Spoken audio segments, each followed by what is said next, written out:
அகிலம் நியூஸ் நேயர்களுக்கு வணக்கம். இன்றைய மதிய நேர பிரதான செய்திகள். முதலில் தலைப்புச் செய்திகள். அனுர அரசின் அதிரடி அறிவிப்பு. வாகன இறக்குமதியில் கடுமையான கட்டுப்பாடுகள் விதிப்பு. கோட்டபாய அரசில் இடம்பெற்ற பாரிய மருத்துவ மோசடி அம்பலப்படுத்தும் அனுர அரசு. கல்வி அமைச்சு வெளியிட்டுள்ள முக்கிய அறிவிப்பு. வளிமண்டலவியல் திணைக்களம் விடுத்துள்ள அறிவிப்பு. ஞானசார தேரருக்கு பிடியாணை பிறப்பித்த நீதிமன்றம். குறைந்த வருமானம் பெறுவோருக்கு வெளியான முக்கிய அறிவிப்பு. யாழில் காவல்துறையினர் துப்பாக்கி பிரயோகம். தப்பியோடிய கடத்தல்காரர்கள். 30,000 மெட்ரிக் டன் உப்பை இறக்குமதி செய்ய அமைச்சரவை அனுமதி. யாழ் மாவட்டத்தில் எலிக்காய்ச்சலால் நூற்றுக்கணக்கானோர் பாதிப்பு. வைத்தியர் கேதீஸ்வரன் தகவல். கல்வி பொது சாதாரணதர பரீட்சை திகதி அறிவிப்பு. தொடர்பென விரிவான செய்திகள். இலங்கைக்கு இறக்குமதி செய்யப்படும் வாகனங்களை 90 நாட்களுக்குள் மோட்டார் போக்குவரத்து திணைக்களத்தில் பதிவு செய்வது கட்டாயமாக்கப்பட்டுள்ளது. வாகனங்களை இறக்குமதி செய்வது தொடர்பாக நிதி திட்டமிடல் மற்றும் பொருளாதார அபிவிருத்தி அமைச்சு இதனை தெரிவித்துள்ளது. குறிப்பிட்ட காலத்துக்குள் சம்பந்தப்பட்ட வாகனத்தை பதிவு செய்ய முடியாவிட்டால் சம்பந்தப்பட்ட இறக்குமதியாளர் மோட்டார் வாகன செலவு, காப்பீடு மற்றும் இறக்குமதி கட்டணங்கள் மற்றும் தாமத கட்டணங்களில் 45% பதிவு செய்யும் போது செலுத்த வேண்டும். விற்பனை நோக்கத்துக்காக இறக்குமதி செய்யப்படும் வாகனங்களை இறக்குமதியாளரின் பேரிலோ வியாபாரத்தின் பேரிலோ அல்லது பணிப்பாளர்களின் பேரிலோ பதிவு செய்வதையும் தடை செய்ய தீர்மானிக்கப்பட்டுள்ளது. ஒரு இறக்குமதியாளர் 90 நாட்களுக்குள் அவர் இறக்குமதி செய்த மொத்த கார்களில் 25% பதிவு செய்யாவிட்டால் 36 மாதங்களுக்கு வாகனங்களை இறக்குமதி செய்ய தடை விதிக்கப்படும் என்று அமைச்சு தெரிவித்துள்ளது. அதிகளவில் வாகனங்களை இறக்குமதி செய்வதையும் வாகனங்களை பதுக்கி வைப்பதையும் தடுப்பதே இதன் நோக்கமாகும். நாட்டின் அந்நிய செலாவணி கையிருப்பை பாதுகாக்கும் நோக்கில் இந்த நிபந்தனைகள் விதிக்கப்பட்டுள்ளதாக நிதி திட்டமிடல் மற்றும் பொருளாதார அமைச்சு மேலும் தெரிவித்துள்ளது. முன்னாள் ஜனாதிபதி கோட்டபாய ராஜபக்ச ஆட்சி காலத்தில் இடம்பெற்ற பாரிய மோசடி குறித்த விசாரணைகள் முன்னெடுக்கப்பட்டு வருவதாக சமகால அரசாங்கத்தின் சுகாதார அமைச்சர் நலிந்த ஜேதிச தெரிவித்துள்ளார். கோவிட் காலத்தில் ரேபிட் ஆன்டிஜென் சோதனை கருவிகளை கொள்வனவு செய்ததில் இடம்பெற்ற மோசடி குறித்து சுகாதார அமைச்சு விசாரணை நடத்துவதாக அவர் குறிப்பிட்டுள்ளார். இந்த மோசடி குறித்த விவரங்கள் எதிர்காலத்தில் நாடாளுமன்றத்துக்கு அறிவிக்கப்படும் என்றும் அமைச்சர் கூறினார். தேசிய மருந்துகள் ஒழுங்குமுறை ஆணையத்தில் பதிவு செய்யப்படாத ஒரு நிறுவனம் ரேபிட் ஆன்டிஜென் சோதனை கருவிகளை வாங்குவதற்கு மிகப்பெரிய தொகையை செலவிட்டுள்ளதாக அமைச்சர் தெரிவித்துள்ளார். கூடுதலாக இந்த நிறுவனத்திடமிருந்து 2 மில்லியன் ரேபிட் ஆன்டிஜென் சோதனை கருவிகளை வாங்குவதற்கு 2.2 பில்லியன் ரூபாய் மக்கள் பணம் செலவிடப்பட்டுள்ளது. நாடாளுமன்றத்தில் நாடாளுமன்ற உறுப்பினர் ரஃபுக் ஹக்கீம் எழுப்பிய வாய்மொழி கேள்விக்கு பதிலளிக்கும் போது அமைச்சர் இதனை குறிப்பிட்டார். கோவிட் தொற்று நோய் காலத்தில் தடுப்பூசிகள் மற்றும் விரைவான ஆன்டிஜென் சோதனை கருவிகளை கொள்வனவுக்காக 3.2 பில்லியன் ரூபாய் செலவிடப்பட்டுள்ளது. இதில் 2.2 பில்லியன் ரூபாய் தேசிய மருந்துகள் ஒழுங்குமுறை ஆணையத்தில் பதிவு செய்யப்படாத நிறுவனத்திற்கு செலவிடப்பட்டுள்ளதாக அமைச்சர் மேலும் தெரிவித்துள்ளார். பாடசாலை பயிற்சி புத்தகங்கள் மற்றும் உபகரணங்களை கொள்வனவு செய்வதற்கான மானிய திட்டம் அஸ்விஸ்ம நலன்களை பெறும் குடும்பங்களுக்கு மாத்திரம் மட்டுப்படுத்தப்படவில்லை என அறிவித்தல் வெளியாகியுள்ளது. குறித்த தகவலை கல்வி அமைச்சின் செயலாளர் நாளக ஹலுவெல தெரிவித்துள்ளார். அஸ்விஸ்ம கொடுப்பனவு கிடைக்கப்பெறாத ஆனால் பொருளாதார ரீதியாக மிகவும் சிரமத்துக்குள்ளான பிள்ளைகளுக்கு உரிய கொடுப்பனவை வழங்க அமைச்சரவை அங்கீகாரம் வழங்கியுள்ளதாக அதன் செயலாளர் தெரிவித்துள்ளார். குறைந்த வருமானம் பெறும் குடும்பங்களை சேர்ந்த மாணவர்களை தெரிவு செய்யும் பணி எதிர்வரும் நாட்களில் துரிதமாக மேற்கொள்ளப்படும் என செயலாளர் குறிப்பிட்டார். இதேவேளை பாடசாலை மாணவர்களுக்கான கொடுப்பனவு வழங்குவதற்கான மேலதிக மதிப்பீடு நேற்று நாடாளுமன்றத்தில் வாக்கெடுப்பின்றி நிறைவேற்றப்பட்டுள்ளது. இதன்படி 5 வயது முதல் 16 வயது வரையிலான குழந்தைகளுக்கு ஒரு குழந்தைக்கு 6,000 ரூபாய் கொடுப்பனவு வழங்க திட்டமிடப்பட்டுள்ளது.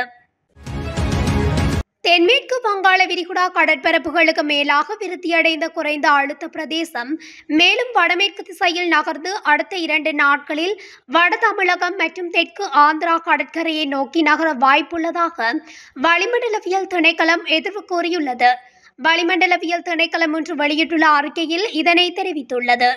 வடக்கு, வடமேல் மற்றும் மேல் மாகாணங்களிலும் காலி மற்றும் மாத்தறை மாவட்டங்களிலும் சிறிதளவு மழை பெய்யக்கூடும் என திணைக்களம் தெரிவித்துள்ளது. கிழக்கு மற்றும் ஊவா மாகாணங்களில் மாலை அல்லது இரவு நேரங்களில் மழை அல்லது இடியுடன் கூடிய மழை பெய்யக்கூடும். வடக்கு மற்றும் மத்திய சப்ரகமு மற்றும் கிழக்கு மாகாணங்களில் பனிமூட்டமான நிலை காணப்படும். இடியுடன் கூடிய மழை பெய்யும் வேளைகளில் அந்த பிரதேசங்களில் தற்காலிகமாக பலத்த காற்று வீசக்கூடும். மின்னல் தாக்கங்களினால் ஏற்படக்கூடிய பாதிப்புகளை குறைத்துக் கொள்ள தேவையான முன்னெச்சரிக்கை நடவடிக்கைகளை எடுத்துக் கொள்ளுமாறு வளிமண்டலவியல் திணைக்களம் பொதுமக்களை அறிவுறுத்தியுள்ளது. மத அவமதிப்பு தொடர்பில் தாக்கல் செய்யப்பட்ட வழக்கில் பிரதிவாதியாக குறிப்பிடப்பட்டுள்ள கலகட அத்தே ஞானசார தேரருக்கு பிடியாணை பிறப்பிக்கப்பட்டுள்ளது. இன்று வழக்கு விசாரணைக்கு எடுத்துக் கொள்ளப்பட்ட போது நீதிமன்றில் ஆஜராகாததால் அவரை கைது செய்து மன்றில் முன்னிலைப்படுத்துமாறு கொழும்பு நீதவான் நீதிமன்றம் பிடியாணை பிறப்பித்துள்ளது. இந்த வழக்கின் தீர்ப்பு இன்று அறிவிக்கப்பட்ட இருந்த நிலையில் ஞானசார தேரர் நீதிமன்றத்தில் ஆஜராகவில்லை. அவருக்கு சுகவீனம் ஏற்பட்டுள்ளதால் அவரால் நீதிமன்றத்தில் ஆஜராக முடியாது என ஞானசார தேரர் சார்பில் ஆஜரான சட்டத்தரணி நீதிமன்றத்தில் தெரிவித்துள்ளார். இதனையடுத்து முன்வைக்கப்பட்ட விடயங்களை பரிசீலித்த கொழும்பு மேலதிக நீதவான் பசன் அமரசேன வழக்கின் தீர்ப்பை ஜனவரி 9 ஒத்திவைத்தார். மேலும் ஞானசார தேரரை கைது செய்து நீதிமன்றத்தில் முற்படுத்துமாறு நீதவான் உத்தரவிட்டுள்ளார். அஸ்வசம உதவித்தொகையை பெற தகுதி பெற்றும் இதுவரையும் வங்கியில் வைப்பிலிடப்பட்ட கொடுப்பனவுகளை பெற்றுக்கொள்ள முடியாதவர்களுக்கு இலகுவாக பெற்றுக்கொள்வதற்கான ஏற்பாடுகள் என பிரதி அமைச்சர் சுந்தரலிங்கம் பிரதீப் தெரிவித்துள்ளார். குறைந்த வருமானம் கொண்டவர்களுக்கு வழங்கப்படும் அஸ்வசம கொடுப்பனவுகளை வரவு வைப்பதற்கு வங்கிக் கணக்கு இல்லாத பயனாளிகளை வங்கிக் கணக்கு திறக்குமாறு நலன்புரி நன்மைகள் சபை அறிவித்துள்ளது. அஸ்வசம முதல் கட்டத்தில் தகுதி பெற்ற சுமார் 6000 பேர் வங்கிக் கணக்குகளை திறக்காததால் கொடுப்பனவுகளை பெறவில்லை என சபை தெரிவித்துள்ளது. தேசிய அடையாள அட்டை இல்லாத காரணத்தினால் வங்கிக் கணக்குகளை திறக்க முடியாத மக்களும் அதில் உள்ளடங்குவதாக தெரிவிக்கப்பட்டுள்ளது. தேசிய அடையாள அட்டை இல்லாவிட்டாலும் வங்கிக் கணக்குகளை திறப்பதற்கு சந்தர்ப்பம் வழங்கப்பட்டுள்ளதாகவும் இது தொடர்பில் அனைத்து பிரதேச செயலகங்களுக்கும் அறிவிக்கப்பட்டுள்ளதாகவும் நலன்புரி நன்மைகள் சபை மேலும் தெரிவித்துள்ளது. வங்கிக் கணக்கு இல்லாத பயனாளிகள் 27 முன்னர் பிரதேச செயலகத்தில் இருந்து கடிதத்தை பெற்று வங்கிக் கணக்குகளை திறக்குமாறு திணைக்களம் அறிவித்துள்ளது. யாழில் மணல் கடத்திய டிப்பர் வாகனம் ஒன்றை காவல்துறையினர் துப்பாக்கி பிரயோகம் மேற்கொண்டு கைப்பற்றியுள்ளனர். குறித்த சம்பவம் நேற்றைய தினம் யாழ் வடமராட்சி வலிபுரம் பகுதியில் இடம்பெற்றுள்ளது. யாழ் வடமராட்சி வலிபுரம் பகுதியில் சட்டவிரோத முறையில் மணல் அகழ்ந்து கொண்டு டிப்பர் வாகனம் ஒன்று சென்றுள்ளது. குறித்த டிப்பர் வாகனத்தை பருத்தித்துறை காவல்துறையினர் வலிபுரம் ஆணைவிழுந்தன் பகுதியில் வைத்து நிறுத்துமாறு கோரிய போது அதனை பொருட்படுத்தாமல் தப்பியோட முற்பட்டுள்ளனர். இதன்போது காவல்துறையினர் துப்பாக்கி பிரயோகம் நடத்தி குறித்த டிப்பர் வாகனத்தை கைப்பற்றியுள்ளனர். மேலும் கடத்தல்காரர்கள் தப்பித்த நிலையில் டிப்பர் வாகனம் பருத்தித்துறை காவல் நிலையத்தில் தடுத்து வைக்கப்பட்டுள்ளது.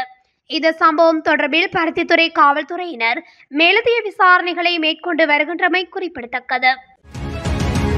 அதிகபட்சமாக 30,000 மெட்ரிக் டன்களுக்கு உட்பட்டு 2025 ஆண்டு ஜனவரி 31 அல்லது அதற்கு முன்னர் பதனிடப்படாத அயடின் சேர்க்கப்படாத உப்பை இலங்கைக்கு இறக்குமதி செய்வதற்கு அமைச்சரவை அனுமதி வழங்கியுள்ளது. இலங்கையின் உப்பு உற்பத்தி நாட்டின் வீட்டு தேவைகளுக்கும் மற்றும் கைத்தொழில் தேவைகளுக்கும் நிலவும் கேள்வியை பூர்த்தி செய்வதற்காக போதுமானதாக அமைவதுடன் உப்பு விளைச்சல் குறிப்பாக காலநிலையில் தங்கியுள்ளது. இந்நிலையில் நாட்டில் நிலவிய மோசமான காலநிலை காரணமாக 2025 ஆண்டின் முதலாம் காலாண்டில் உள்நாட்டு சந்தையில் வீட்டு தேவைகளுக்கும் மற்றும் கைத்தொழில் தேவைகளுக்கும் உப்பு விநியோகத்தில் பற்றாக்குறை ஏற்படலாம் என அவதானிக்கப்பட்டுள்ளது. அதற்கு தீர்வாக தயார் செய்து சந்தைக்கு விநியோகிப்பதற்கான தீர்வை வரி வீதத்துக்கு அமைய பதனிடப்படாத அயடின் சேர்க்கப்படாத 30,000 மெட்ரிக் டன் உப்பை இறக்குமதி செய்ய அனுமதி வழங்குமாறு உப்பு உற்பத்தியாளர்கள் கோரிக்கை விடுத்துள்ளனர். யாழ் மாவட்டத்தில் எலிக்காய்ச்சல் நோய் காரணமாக இதுவரை 110 பேர் பாதிக்கப்பட்டுள்ள நிலையில் 7200 பேருக்கு இதுவரை தடுப்பு மருந்துகள் வழங்கப்பட்டுள்ளதாக யாழ் பிராந்திய சுகாதார சேவைகள் பணிப்பாளர் வைத்தியர் கேதீஸ்வரன் தெரிவித்துள்ளார். நேற்றைய தினம் இடம்பெற்ற ஊடகவியலாளர் சந்திப்பின் போது அவர் மேற்கொண்டவாறு குறிப்பிட்டுள்ளார். தற்போது பருத்தித்துறை ஆதார வைத்தியசாலையில் 28 பேரும் யாழ் போதனா வைத்தியசாலையில் 8 பேரும் சிகிச்சை பெற்று வருகின்றனர். கடந்த 24 மணி நேரத்தில் பருத்தித்துறை ஆதார வைத்தியசாலையில் 6 நோயாளர்களும், யாழ் போதனா வைத்தியசாலையில் 5 நோயாளர்களும் எலிக்காய்ச்சலுடன் அனுமதிக்கப்பட்டுள்ளனர். கடந்த 24 மணி நேரத்தில் இந்த நோய் காரணமாக எந்தவொரு இறப்பும் ஏற்படவில்லை. இதுவரை யாழ் மாவட்டத்தில் இந்நோய் காரணமாக 7 இறப்புகள் ஏற்பட்டுள்ளன.